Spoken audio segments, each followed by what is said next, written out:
The Deputy Prime Minister was also asked by MP Liang Eng Hwa how different the latest AGO report on public agencies was compared to its findings on the opposition-run Aljunied Hougang Punggol East Town Council. Mr. Tharman said there are fundamental differences. He said the AGO gave an unmodified audit opinion of the government's financial statements. Now, this means that the accounts of all government agencies are reliable and public funds accounted for. In contrast, he said the special audit of AHPETC by the AGO showed that its entire system of accounts is a problem. This triggered an exchange with Workers' Party Chairman Sylvia Lim. Quoting the AGO report on AHPETC's finances, Mr. Tharman said there can be no assurance that the Town Council's accounts are accurate and reliable or that public funds are properly spent, accounted for and managed. He said it's not just a matter of poor accounting procedures.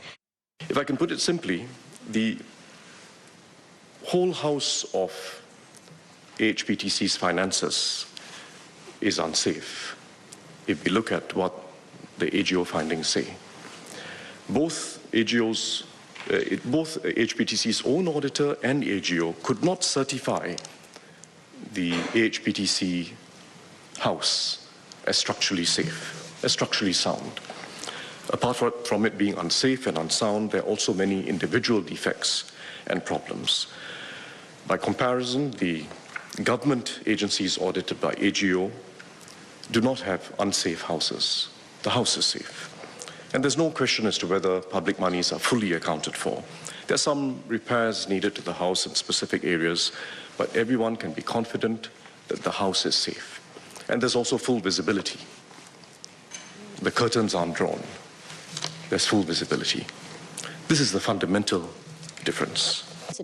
This led the Opposition Workers' Party chairman to question if Mr. Tharman was aware that the Town Council has since filed a subsequent audited accounts for FY13 and 14. The auditors that audited our accounts, which were recently submitted on 30th June, is he not aware that out of the 13 disclaimers that were put into our previous accounts, the auditors have confirmed that only 3 remain unresolved?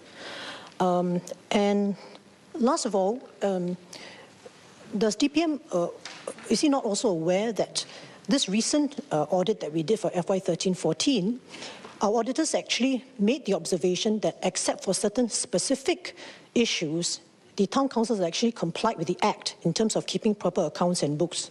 The accounts are still qualified with disclaimers of opinion. They are qualified on several counts. First, I should note also that these are new auditors appointed by AHPETC, and they had flagged 8 different areas of concern involving non-compliance with legal and regulatory requirements. 8 areas where there were non-compliance. And these were fairly basic areas. They were not minor areas of infraction. There were still matters to do with related party transactions, quite significant matters.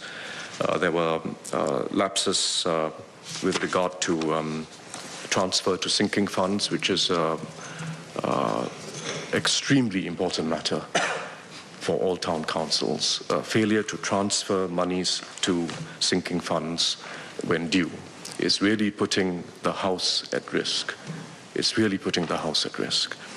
The transfers that AHPETC made, according to its own auditor's report, were late, and as you recall from the AGO's previous report, errors were discovered in the computations only after AGO's audit. So there's something seriously wrong there. There were also problems to do with the accounts themselves, problems to do with the opening balances, problems to do with determining the accuracy of the service and conservancy charges that were owed to the Town Council, problems to do with accounting for creditors and accrued expenses. So it's not something to be whitewashed. When the house is structurally unsafe, one doesn't just go and put a new coat of paint on the front walls. I think it needs a very hard look. The foundations need to be put in place. It's hard work, but you've had a lot of time to do so. DPM still has not actually answered my questions. Whether he accepts that in the FY 13-14 accounts, which our auditors approved, that they have noted that out of the 13 disclaimers from the past, only 3 remain unresolved. So I'd like him to confirm whether he accepts that point. Secondly, does he also accept that some of the areas which our auditors highlighted were actually carried over from the previous accounts, opening balance issues, for example? That's the second point.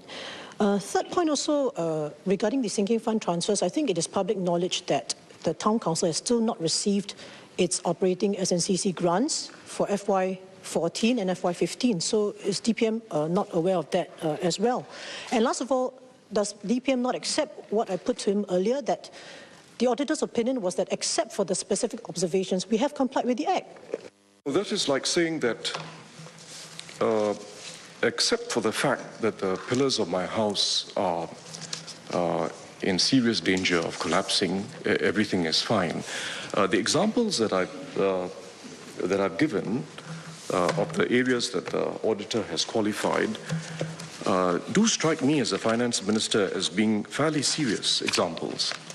They're not minor infractions which you put a coat of paint over.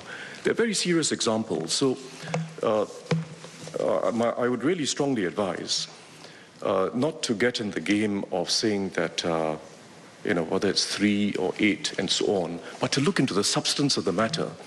These are very serious issues: a failure to transfer monies into the sinking funds, being unable to account for your service and conservancy charges after a few years. They're very serious matters to be taken seriously by everyone up and down the line. On the matter of grants, Mr. Tharman said the AHPETC had made an unusual request that the grants by the National Development Ministry all go into its sinking fund. He said under normal procedures, MND grants ought to be split between the sinking and operating funds of all town councils. MND has said it is prepared to consider the request if the AHPETC provides it with information on its cash flow. That was an entirely reasonable request by MND. They're willing to entertain the suggestion you made, but they would like some information to make sure that the delivery of essential services is not compromised. AHPETC has not answered these questions. They're very reasonable questions, legitimate questions, and it has not answered these questions. I think you will also know what is owing from the operating fund to the sinking fund is actually a very substantial sum.